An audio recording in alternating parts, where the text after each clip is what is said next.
লাল টকটকে শাড়িটা একরকম জোর করেই পরিয়ে দিল আমার মা। চুলটা বিনুনি করে কপালে একটা ছোট্ট লাল টিপ পরিয়ে দিয়ে আয়নার সামনে যখন দাঁড় করিয়ে দিল, আমি তখন ঘোর কাটিয়ে আয়নায় দেখছি নিজেকে। মা বলল, চিনতে পারছিস? দেখ কত সুন্দর লাগছে তোকে। আর দেরি করিস না, চল, পাত্রপক্ষ এসে বসে আছে। পাত্রপক্ষের সামনে এমনভাবে সেজেগুজে বসাটা আমার কাছে ঠিক মানানসই ছিল না। আমি মাকে বলেছিলাম আমি পারবো না ওভাবে বসতে। একবার ডিভোর্স হয়ে গিয়ে দ্বিতীয়বার বিয়ের জন্য দেখাশোনা, তার উপরে যদি এভাবে সেজেগুজে বসি সেটা ভালো দেখায় না মা।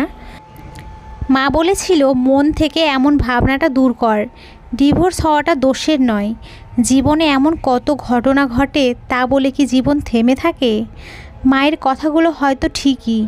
প্রথম বিয়েটা যখন সুখের হয় না, তখন দ্বিতীয়বার বিয়ে করার ইচ্ছেটাই চলে যায়। কিন্তু মা বাবার ইচ্ছেকে সম্মান জানাতেই পাত্রপক্ষের সামনে বসা। কারণ আমার বাবা কথা দিয়ে দিয়েছিল পাত্রপক্ষকে, তাই বাবার সম্মান রক্ষার্থে পাত্রপক্ষের সামনে বসা। পাত্রপক্ষ তখন পাশের ঘরে অপেক্ষা করছে। মা আমাকে যখন সাজিয়ে দিচ্ছিল, আমি তখন জ্বর ভরতের মতো বসেছিলাম। মনে পড়ে যাচ্ছিল 7 বছর আগের কথা। বাবা মাকে সঙ্গে করে নিয়েই দেখতে এসেছিল রাজেন। আমাকে দেখে তো সে কত কথা। ওর মা বলেছিল আমার তো মেয়ে নেই, তাই একটা মেয়ে পেলাম। এমন কথা শুনে সেদিন এত খুশি ছিলাম যে বলেই বোঝাতে পারবো না। রাজেনের সাথে বিয়েটা দেখাশোনা করেই হয়েছিল। বান্ধবীর বিয়েতে গিয়ে ওর সাথে পরিচয়। ও যখন আমাকে ওর ভালো লাগার কথা জানালো, আমি বলেছিলাম আমার বাবা মায়ের সাথে কথা বলতে। আমার কথা মতো ও একদিন আমাদের বাড়িতে আসে। আমাকে বিয়ে করার জন্য বাবার কাছে প্রস্তাব রাখে। বাবা ওর সাথে কথা বলে। বাবা দেখলো ভালো চাকরি করে। বাবা মায়ের একটি মাত্র ছেলে, ছোট ফ্যামিলি। বাবা রাজি হওয়াতে ও একদিন ওর বাবা মাকে নিয়েই দেখতে আসে। দুই বাড়িরই পছন্দ হওয়াতে বিয়েটা হয়। বিয়ের পর প্রথম 1 বছর ভালোই ছিল সব কিছু। আমি থাকতাম গ্রামের বাড়িতে, আর ও চাকরি সূত্রে কলকাতায় বাড়ি ভাড়া নিয়ে থাকতো এক কলিগ বন্ধুর সাথে। ওখানে 5 দিন অফিস করে উইকেন্ডে বাড়িতে আসতো। বিয়ের পর আমাকে একবার কলকাতা নিয়ে গিয়েছিল ওর কলকাতার বাসায়। ওখানে আমি 3 দিন ছিলাম। ওর কলিগ বন্ধু সুমনের সাথে পরিচয় করিয়ে দেয়। আমি সুমনদা বলেই ডাকতাম। সুমনদা ভালো মানুষ, আমাকে খুবই স্নেহ করতেন। বিয়ের 1 বছরের মধ্যেই আমি কনসিভ করি। সেই কারণেই বাপের বাড়িতে এসে থাকতে শুরু করি। তারপর থেকে আমি বাপের বাড়িতে আসার পর থেকেই দেখতাম ও আমার আর অতটা কেয়ার করতো না। আমি আমাদের বাড়িতে আসার কথা বললেই বলতো শ্বশুর বাড়িতে রোজ রোজ যাওয়াটা ভালো দেখায় না। আমি ভাবলাম হতেই পারে, অনেক ছেলেই আছে শ্বশুর বাড়িতে বেশি আসতে পছন্দ করে না।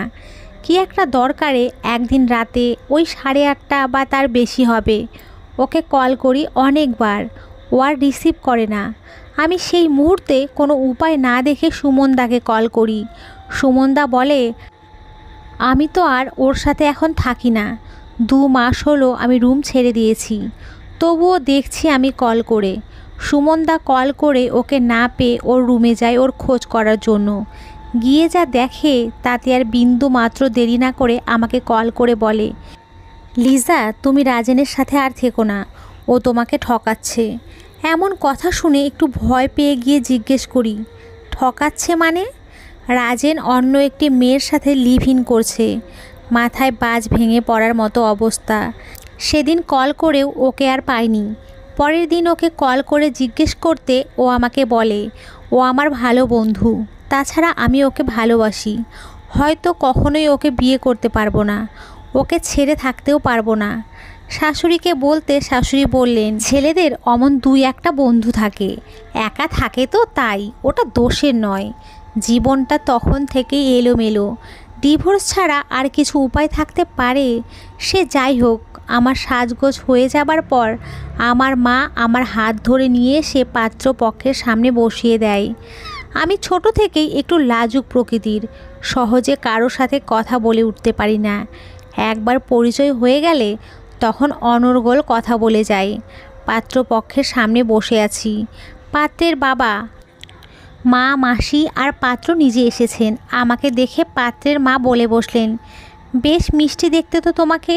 এই রকম কথা কেউ বললে তার উত্তর কি হয় আমি জানি না।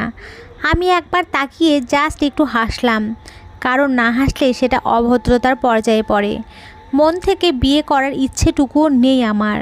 পাত্র নিজে থেকেই আমাকে বললেন, আমরা সকলেই আপনাকে দেখে নিয়েছি, আমার পছন্দ আছে, এবার আপনারা যা জিজ্ঞেস করার আছে আপনি জিজ্ঞেস করুন। পাত্রের মাসি পাশ থেকে বললেন, লজ্জা করো না মা, তোমার যা যা জানার আছে জিজ্ঞেস করে নাও। বিয়ের আগে সব কিছু জেনে নেওয়াই ভালো। দেখাশোনা করেই যখন বিয়ে হবে সব জেনে নেওয়াটাও দরকারি। আমি ঠিক কী বলবো বা কী জিজ্ঞেস করব ভেবেই পাচ্ছিলাম না। বাবা সেই পরিস্থিতিটা সামাল দিয়ে বলল, আসলে আমার মেয়ে একটু লাজুক, সবই তো ও জানে। আমি বলেছি সব কথাই, নতুন করে ও আর কী জানবে। সত্যিই তাই, বাবা ঠিকই বলেছে, আমি আর নতুন করে কি জানবো। শুনেছি বাবা মায়ের একমাত্র ছেলে সরকারি অফিসার, এ গ্রেডের চাকরি, বাবার বন্ধুর দূর সম্পর্কের আত্মীয় হয়। এতটা জানা আগে থেকেই ছিল, আর সামনে থেকে দেখা তো হয়েই গেল, সুদর্শন পুরুষ যাকে বলে। কিন্তু একটা প্রশ্ন বারবার উকি দিচ্ছিল মনে, একজন সুচাকুরে অবিবাহিত সুদর্শন পুরুষ আমার মতো ডিভোর্সি মেয়ের পুরো অতীতটা জানার পর আমাকে দেখতে আসা, ব্যাপারটা সন্দেহ হলো। তাহলে কি বাবা পুরোটাই লুকিয়ে গেছে ওদের কাছে? বাবা তো অমন কাজ করবে না। আমার সন্দেহ দূর করলেন পাত্রের মা। হঠাৎ করে বলে উঠলেন, সবাইকে দেখছি, আমাদের ফুটফুটে পরিটা কোথায় তাহলে? ফুটফুটে পরি মানে আমার 4 বছরের মেয়ে। আমার মা হেসে বলে, ও ছাদে আছে, বিকেলে ওর একটু খেলা চাই। আমাদের বাড়িতে কাজ করে রূপাদি, ওর সাথে খেলছে। এখানে থাকলে দুষ্টুমি করতো। সে কি, ওকেও তো দেখব বলেই এসেছি, নিয়ে আসুন একবার দেখি। এই কথোপকথনে বুঝলাম বাবা সব কিছু বলেই নিয়ে এসেছেন। তবুও একটা ডিভোর্সি মেয়ে, আবার একটা বাচ্চা আছে, সব জেনেও কেউ বিয়ে করতে চাইছে মানে ব্যাপারটা ঠিক মাথায় ঢুকছিল না। ততক্ষণে আমার মা ছাদ থেকে আমার মেয়েকে নিচে নামিয়ে নিয়ে এসে সবার সামনে বলে, এই হলো আমাদের পাকা বুড়ি। আমার মেয়ের দিকে তাকিয়ে তখন পাত্রের মা, বাবা, মাসি সকলেই। মা কথাটা ঠিকই বলেছে, আমার মেয়ে ভীষণ পাকা পাকা কথা বলে, সেটা আমরা সবাই জানি। এই পরিস্থিতিটা আড়াল করার জন্যই আমি ওকে ছাদে খেলতে পাঠিয়ে দিয়েছিলাম রূপা পিসির সাথে। আমি একটু ভয় পাচ্ছিলাম, মেয়ে কী না কি বলে বসে। ভাবাও যা আর হলোও তাই। আমার দিকে তাকিয়ে মেয়ে বলে উঠল, মা তুমি লাল শাড়ি পরেছো? লাল শাড়ি পরলে তোমাকে খুব ভালো লাগে। তুমি সিঁদুর পরতে পারো না? দেখতে আরও ভালো লাগবে তোমাকে।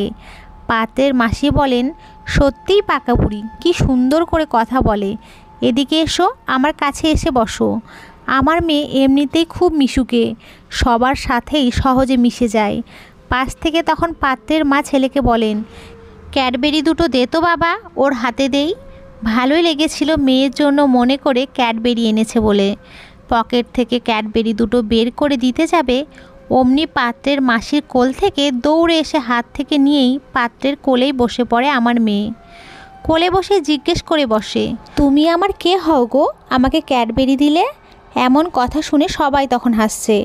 আমার দিকে তাকিয়ে জিজ্ঞেস করে, মা এটা কে হয় আমার? আমার থেকে উত্তর না পেয়ে জিজ্ঞেস করে বসে, তুমি আমার বাবা হবে? মেয়ের এমন কথায় সবাই চুপ, সবাই সবার মুখের দিকে তাকাচ্ছে। এর উত্তর কি হতে পারে সেই মুহূর্তে সেটা কারোরই জানা নেই। আমি মেয়েকে আমার কাছে ডাকি। মেয়ে আসতে না চেয়ে বলে, যাব না। তারপর আবার জিজ্ঞেস করে, তুমি আমার বাবা হবে? রোজ তাহলে ক্যাডবেরি নিয়ে আসবে? মেয়ের এমন কথা শুনে আমার মা মেয়েকে ডেকে বলে, আমার কাছে এসো তুনা, ওরম বলতে নেই। তুনা আমার মেয়ের নাম। কথাটা শুনে পাত্র নিজেই বলে, থাক না, আমার কোলেই তো বসে আছে। মেয়েকে দেখে মনে হচ্ছিল মেয়ে একটা নিশ্চিন্ত কোল পেয়েছে, তাই হয়তো আসতে চাইছে না। সেদিন পাত্রপক্ষ আমাকে দেখে চলে যায়। ওনাদের যে পছন্দ আছে সেটা বাড়িতেই জানিয়ে দিয়ে যায়। এমনকি পাত্রের মা বলে যায় মেয়েকেও পছন্দ আর ফুটফুটে পরিটাকেও। তারপর থেকে আজ 3 বছর হয়ে গেছে। সেদিনের সেই পাত্র আমার মেয়ের কথা রেখেছে। ওর নাম অমৃত। মানুষটা সত্যিই যেন অমৃত, আকাশের মতো উদার। অমৃতকেই বাবা বলে ডাকে আমার মেয়ে। মেয়ের দায়িত্ব কর্তব্য যেমন পালন করে চলেছে, তেমনি আদর্শ স্বামী হিসেবে একজন স্ত্রীর পাশে থেকে সহযোগিতা করে যাচ্ছে সব সময়। জীবনে এমন একটা মানুষকে পাবো কখনোই ভাবিনি। সেদিন পাত্রপক্ষ চলে যাওয়ার পর থেকেই মনের মধ্যে একটা দোলাচলতা তৈরি হলো। কি করব যেন বুঝেই উঠতে পারছিলাম না। জীবনে আমি একা নয়, আমার সাথে আমার মেয়েও আছে। জীবনে আমার কাউকে দরকার না থাকতেই পারে। মেয়েটার জীবনে বাবার শূন্যতা ভাবলেই যেন কেমন কষ্ট লাগে একটা। পাত্রপক্ষের সামনে মেয়ের মুখে তখন অমন কথা শুনে আমার চোখেই যেন জল চলে এসে যাচ্ছিল। আমাকে প্রায় জিজ্ঞেস করতো, সবারই তো বাবা আছে, আমার বাবা কোথায়? পারতাম না সেভাবে উত্তর দিতে। বাবার ভালোবাসা পাওয়ার অধিকার ওর তো আছেই, সে অধিকার থেকে আমি হয়তো বঞ্চিত করেছি। মাঝে মাঝে নিজেকে অপরাধী মনে হতো। এদিকে আমার মা বাবাও বিয়েটা দেওয়ার জন্য উঠে পড়ে লাগলো যেন। মা বলতে লাগলো, ছেলেটি বেশ ভালো, তুই আর অমত করিস না, রাজি হয়ে যা। বাবাও বলল, দেখ মা, আমার বয়স বাড়ছে, তাই তোর ভালো থাকাটা না দেখে যেতে পারলে শান্তি নেই। বাবা মায়ের কথা শুনে আমি নিজেও বুঝে উঠতে পারছিলাম না আমার কি করা উচিত। আমি মাকে বললাম, একটু টাইম দাও, ভেবে দেখি, কারণ অতীতটা বড় কষ্ট দেয়। তাই একবার ঠকে গেছি, যদি দ্বিতীয়বার ওই রকম কিছু হয়। দ্বিতীয়বার যা হলো সত্যিই আমি ভাবিনি। বিয়েটা ঘটা করেই দিল আমার বাবা। দ্বিতীয়বার বিয়ে হচ্ছে বলে যেন তেন প্রকারে দিতে হবে এমনটা করেনি। বিয়ের পর প্রথম দিনেই আমি আমার সাথেই মেয়েকে নিয়ে যাই। মা বলেছিল অষ্টমঙ্গলায় যখন আসবি তখন ওকে নিয়ে যাস। অমৃত রাজি হয়নি, ও বলেছিল আমাদের সাথেই ওকে নিয়ে যাব। আমি ভাবিনি অমন একটা বাড়ি পাবো, যে বাড়িতে আমার মেয়ে তার বাবা আর মাকে একই সঙ্গে পাবে। তবে বিয়ের কিছুদিন পর আমি অমৃতকে জিজ্ঞেস করেছিলাম, তুমি চাইলে তো অন্য কোনো মেয়েকেও বিয়ে করতে পারতে, কারণ তোমার মতো ছেলে আরও ভালো কিছু ডিজার্ভ করে। আমার অতীতটা জেনেও তবু রাজি হলে, আমার মেয়েকে বাবার অধিকার দিলে। অমৃত বলেছিল, তোমার অতীতটার জন্য তুমি তো দায়ী নও। আমি যে যন্ত্রণাটা বুঝি, আমার এই অনুভব ক্ষমতা অনেক দিন আগেই হয়েছিল। আমার নিজের দিদিরও সেকেন্ড ম্যারেজ। বিয়ের 3 বছরের মাথায় আমার দিদির হাজব্যান্ড মারা যায় অ্যাক্সিডেন্টে। তখন আমার ভাগনার বয়স 1 বছর। জামাইবাবু মারা যাওয়ার পর দিদিকে শ্বশুর বাড়ি থেকে তাড়িয়ে দেয় ওরা। কি দারুণ যন্ত্রণা নিয়ে দিদি ফিরে আসে। আমার বাবা মা অনেক চেষ্টা করেছিল দিদির বিয়েটা দিতে, কিন্তু পারিনি, কেউ রাজি হয়নি। যদিও বা কেউ রাজি হচ্ছিল, তারা আবার বাচ্চাটিকে নিতে রাজি নয়। ভাবতে পারছো কত কষ্ট হয় এসব শুনলে। 5 বছর পর আমার এক বন্ধুর দাদা, সে নিজে থেকেই বিয়ে করতে রাজি হয়। সেও তো অবিবাহিত ছিল, কেন্দ্রীয় সরকারি চাকুরে, গাড়ি বাড়ি কি নেই। ওই মানুষটা যদি উদার মনের পরিচয় দিতে পারে, আমি পারবো না কেন? আজ আমার দিদি সব থেকে সুখী। জামাইবাবু দিদিকে জীবনের সবটুকু দিয়ে ভালোবাসে। সে মানুষটা পারলে আমিও পারবো। আমিও পারবো তোমার পাশে থাকতে। আমাদের মেয়েকে সেই ভালোবাসাটা দিতে আমিও পারবো, ওর বাবা হয়ে উঠতে। নমস্কার বন্ধুরা, আজকের এই গল্পটি এখানেই শেষ হলো। সকলে খুব ভালো থেকো, সুস্থ থেকো। সকলকে